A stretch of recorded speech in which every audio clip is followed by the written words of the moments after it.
Hello, smart mathematicians. Let's do question 1.1.1 of algebra part 1.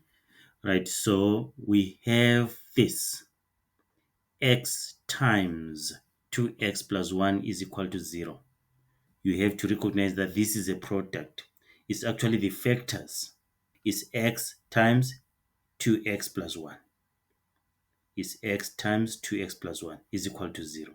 So there's no need to expand this. There's no need to write this in standard form. It's already in what? In factors. These are the factors. So it's either x is equal to 0 or 2x plus 1 is equal to 0, or both of them are equal to 0. It may be tempted to expand this. There's no need to expand this when it's like this. It's just the factors here.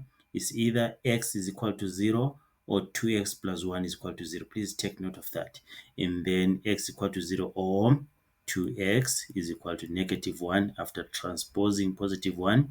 Then divide by 2. We do the inverse operations. We divide by 2 on both sides of the equation. To get rid of 2 here, we do the inverse operation between 2 and x. The operation between 2 and x is multiplication. So what's the inverse of multiplication? Is division. We divide by 2.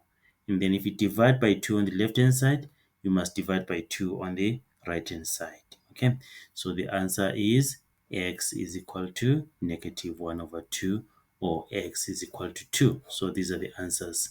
X is equal to 0 or x is equal to negative 1 over 2.